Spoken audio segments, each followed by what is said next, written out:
In topology and related branches of mathematics, a topological space X is a T0 space or Kolmogorov space if for every pair of distinct points of X, at least one of them has a neighborhood not containing the other. In a T0 space all points are topologically distinguishable. This condition, called the T0 condition, is the weakest of the separation axioms. Nearly all topological spaces normally studied in mathematics are T0 spaces. In particular, all T1 spaces, i.e., all spaces in which for every pair of distinct points each has a neighborhood not containing the other, are T0 spaces. This includes all T2 spaces, i.e., all topological spaces in which distinct points have disjoint neighborhoods. Given any topological space, one can construct a T0 space by identifying topologically indistinguishable points. T0 spaces that are not T1 spaces are exactly those spaces for which the specialization preorder is a non-trivial partial order. Such spaces naturally occur in computer science, specifically in denotational semantics. Definition: a T0 space is a topological space in which every pair of distinct points is topologically distinguishable. That is, for any two different points x and y there is an open set which contains one of these points and not the other. Note that topologically distinguishable points are automatically distinct. On the other hand, if the singleton sets x and y are separated, then the points x and y must be topologically distinguishable. That is, separated topologically distinguishable. Distinct: the property of being topologically distinguishable is, in general, stronger than being distinct but weaker than being separated. In a T0 space, the second arrow above reverses. Points are distinct if and only if they are distinguishable. This is how the T0 axiom fits in with the rest of the separation axioms. Examples and non-examples. Nearly all topological spaces normally studied in mathematics are T0. In particular, all Hausdorff spaces and T1 spaces are T0. Spaces which are not T0 a set with more than one element, with the trivial topology. No points are distinguishable. The set R2 where the open sets are the Cartesian product of an open set in R and R itself, i.e., the product topology of R with the usual topology in R with the trivial topology. Points and are not distinguishable. The space of all measurable functions f from the real line R to the complex plane C such that the Lebesgue integral of f2 over the entire real line is finite. Two functions which are equal almost everywhere are indistinguishable. See also below. Spaces which are T0 but not T1. The Zariski topology on spec. The prime spectrum of a commutative ring R is always T0 but generally not T1. The non-closed points correspond to prime ideals which are not maximal. They are important to the understanding of schemes. The particular point topology on any set with at least two elements is T0 but not T1 since the particular point is not closed. An important special case is the Sierpinski space, which is the particular point topology on the set 0, 1. The excluded point topology on any set with at least two elements is T0 but not T1. The only closed point is the excluded point. The Alexandrov topology on a partially ordered set is T0 but will not be T1 unless the order is discrete. Every finite T0 space is of this type. This also includes the particular point and excluded point topologies as special cases. The right-order topology on a totally ordered set is a related example.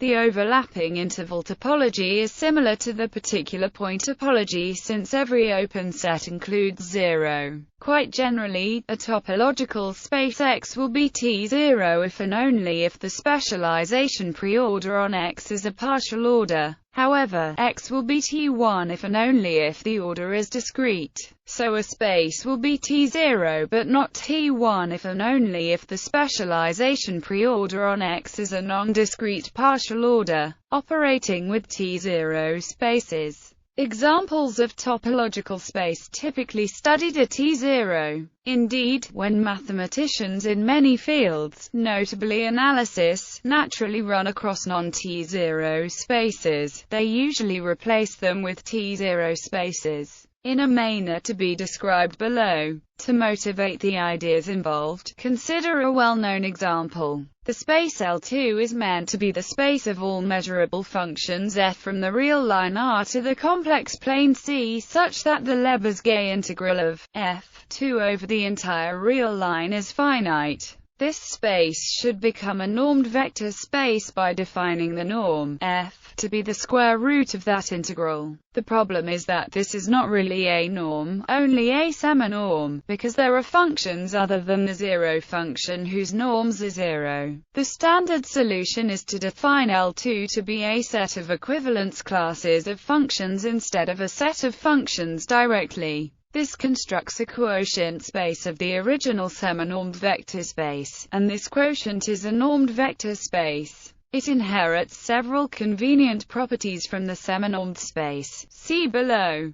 In general, when dealing with a fixed topology T on a set X, it is helpful if that topology is T0. On the other hand, when X is fixed but T is allowed to vary within certain boundaries, to force T to be T0 may be inconvenient. Since non-T0 topologies are often important special cases, thus, it can be important to understand both T0 and non-T0 versions of the various conditions that can be placed on a topological space. The Kolmogorov quotient. Topological indistinguishability of points is an equivalence relation. No matter what topological space X might be to begin with, the quotient space under this equivalence relation is always T0. This quotient space is called the Kolmogorov quotient of X, which we will denote KQ. Of course, if X was T0 to begin with, then KQ and X are naturally homeomorphic.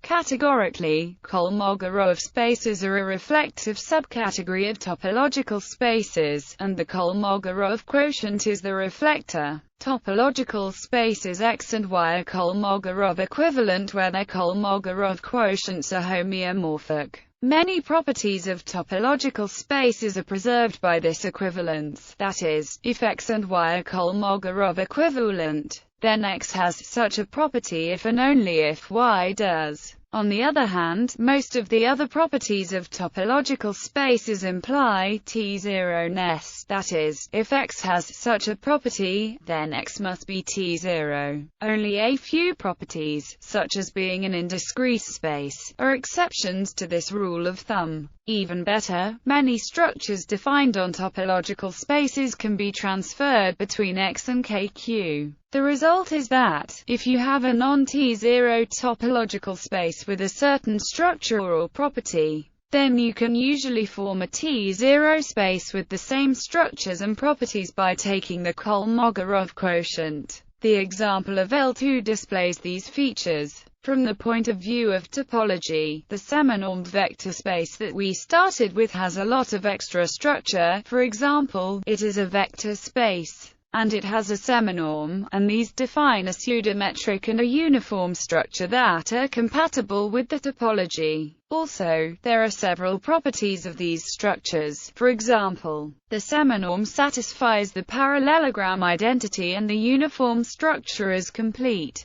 The space is not T0 since any two functions in L2 which are equal almost everywhere are indistinguishable with this topology. When we form the Kolmogorov quotient, the actual L2, these structures and properties are preserved. Thus, L2 is also a complete seminormed vector space satisfying the parallelogram identity. But we actually get a bit more, since the space is now T0. A seminorm is a norm if and only if the underlying topology is T0. So L2 is actually a complete normed vector space satisfying the parallelogram identity, otherwise known as a Hilbert space. And it is a Hilbert space that mathematicians generally want to study. Note that the notation L2 usually denotes the Kolmogorov quotient. the set of equivalence classes of square integrable functions which differ on sets of measure 0, rather than simply the vector space of square integrable functions which the notation suggests. Removing T0. Although norms were historically defined first, people came up with the definition of seminorm as well, which is a sort of non-T0 version of a norm. In general, it is possible to define non-T0 versions of both properties and structures of topological spaces. First, consider a property of topological spaces, such as being Hausdorff.